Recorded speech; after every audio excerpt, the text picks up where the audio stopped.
অভিষেক ব্যানার্জির নাম আমরা মোটামুটি সবাই জানি।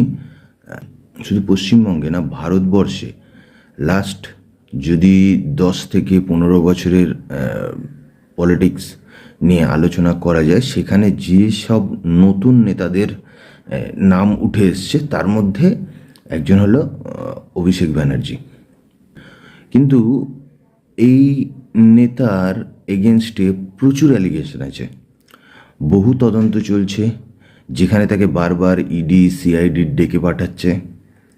আজকে আমরা এখানে একটু দেখে নেব যে তার এগেনস্টে ঠিক কী কী অ্যালিগেশন আছে, কোন কোন কেসে তার নাম জড়িত, ইন ফিউচার তার কি হতে পারে, মানে ইন ফিউচার কি তার কোনো শাস্তি হতে পারে, এটাই আমরা আজকে দেখে নেব এই ভিডিওর মধ্যে দিয়ে। 2021 সালে প্রথম তার নাম জড়ায় কয়লা পাচার কেলেঙ্কারিতে। এই কেলেঙ্কারি সিবিআই আর ইডি একসাথে কয়লা পাচার কেলেঙ্কারির তদন্ত চালাচ্ছে। সেখানে অভিষেক ব্যানার্জির নাম যেমন জড়িয়েছে, তেমনই তার স্ত্রী রুজিরা বন্দ্যোপাধ্যায়েরও নাম জড়িয়েছে। এই নিয়ে অভিষেক এবং রুজিরাকে বহুবার বহু কোশ্চেন করা হয়, কিন্তু এখনো পর্যন্ত তাকে কোনোভাবে কিন্তু দোষী সাব্যস্ত করতে পারেনি কোনো সংস্থাই।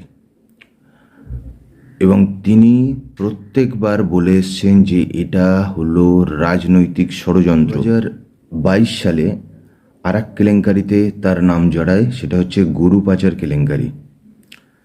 তো সেই কেলেঙ্কারিতে অভিষেক বন্দ্যোপাধ্যায়কে বহুবার জিজ্ঞাসাবাদ করা হয়, তারপরে অনুব্রত মণ্ডলকে এই গরু পাচার কেলেঙ্কারির প্রধান অভিযুক্ত হিসাবে সাব্যস্ত করা হয়েছিল। এখনো পর্যন্ত এই গরু পাচার কেলেঙ্কারি মামলায় অভিষেক বন্দ্যোপাধ্যায় মূল অভিযুক্ত নয় বলেই কিন্তু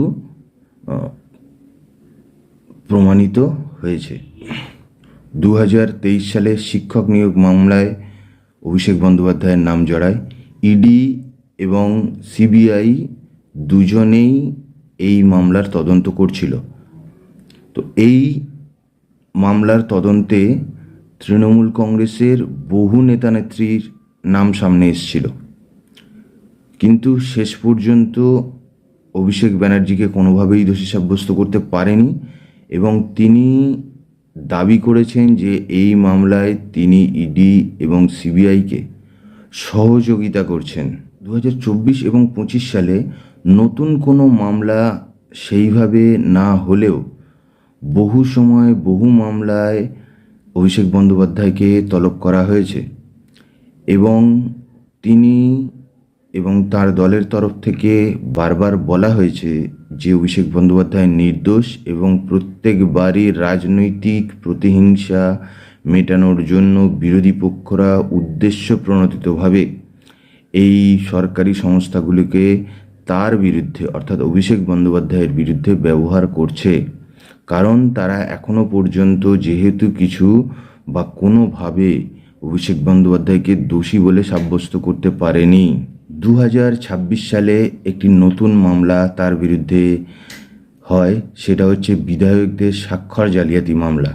তো সেই মামলায় জিজ্ঞাসাবাদ করে, তিনিও বহু প্রশ্নের উত্তর দেন এবং বলেন যে এই মামলায় তিনি সম্পূর্ণরূপে সাহায্য করবেন তদন্তকারী সংস্থাকে।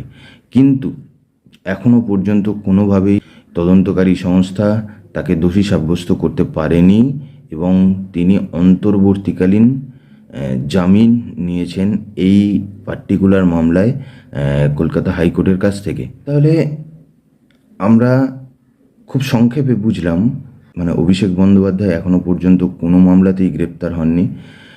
তিনি প্রত্যেকবারই দাবি করেছেন যে তিনি সরকারি তদন্তকারী সংস্থাগুলিকে সাহায্য করছেন ইনফরমেশান দিয়ে, মানে তাঁর যতটুকু জানা আছে বা তার যতটুকু জ্ঞান আছে সেই দিয়েই তিনি সাহায্য করছেন। আর বর্তমানে এখনও তিনি তৃণমূল কংগ্রেসের সর্বভারতীয় সম্পাদক।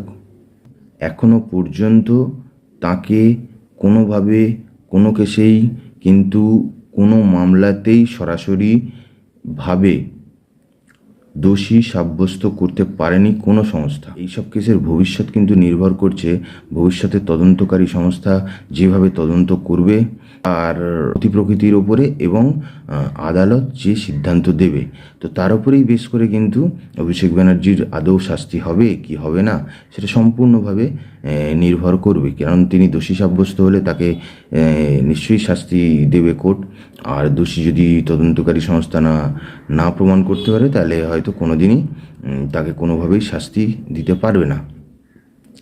আমাদেরও এই দিকে নজর থাকবে। আর আপনাদের কি মতামত একটু আপনারা কমেন্ট করে জানাবেন।